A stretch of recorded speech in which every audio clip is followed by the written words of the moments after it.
More than 2 years of development and the sinking city is slowly approaching its release. There is still a lot of work lying ahead, but the hardest part is certainly behind us.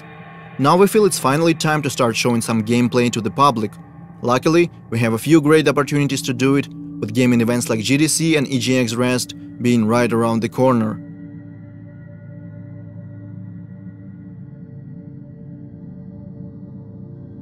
Making a demo is always a challenge, we know that by now. Our goal is to show as much diversity as possible, diversity of our gameplay features and cultural aspects as well. For these purposes, and also to introduce and explain our mechanics, we are creating a completely new quest line. So let's jump back to November when our work began. Our narration team comes up with a story of a missing person. Depends on the kind of job that you're offering. My husband, Harry Evans, has disappeared. It ties together our gameplay features as well as that Lovecraftian lore. At the same time, our concept artists and level modelers start working on the gameplay area. The quest is designed to take the player across different city districts: Rich, Poor, the Harbor Zone and the others. At first, the plan was to put together a small separate map just for GDC, but we quickly realized we didn't want to make something we would never use in the future. So we agreed that the quest should take place in the actual city. The problem is our full map is far from finished. It already has streets and buildings, but is lacking those small details that make a city feel alive. To negate that, we decide to border off the gameplay area and spice it up a little, add points of interest, vehicles, landmarks, and of course our monoliths. So now we have a more or less finished and polished part of the map that we can use in our final product. Things are going smoothly. Obviously, different bugs and glitches keep popping up like crazy. Sometimes the hero wears two hats, sometimes a floating object stop being floaty, and don't get me started on strange collisions.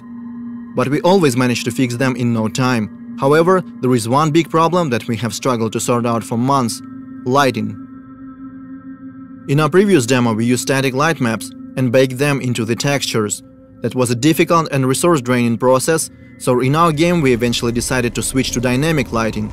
It works great, yet we still cannot pinpoint the right tone and colors that we want to use in the sinking city. To solve that problem, we reach out to professional photo artists in Kyiv.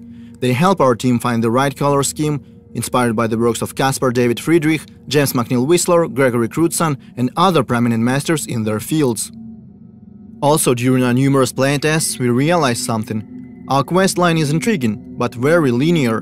And that's not something you'd expect from the developers that keep hyping up their quote-unquote strong and non-linear storytelling.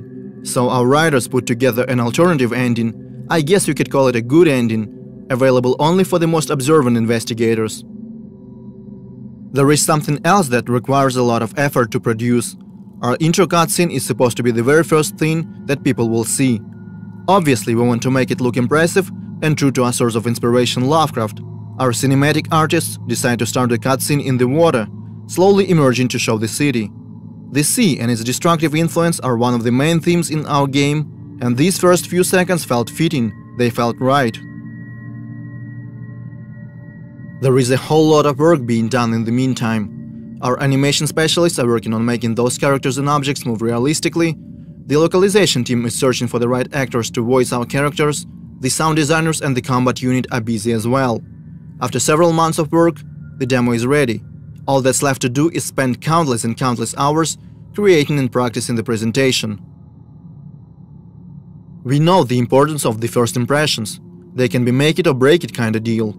We might find thousands of new fans or go completely unnoticed. And it's really tempting to fall in the trap of overpromise just to gain short-term attention. But there is nothing worse than being disappointed when the game comes out and feel like being lied to. So we decided to make a demo that is true to the game as possible. And now we want to see what will be the people's reaction.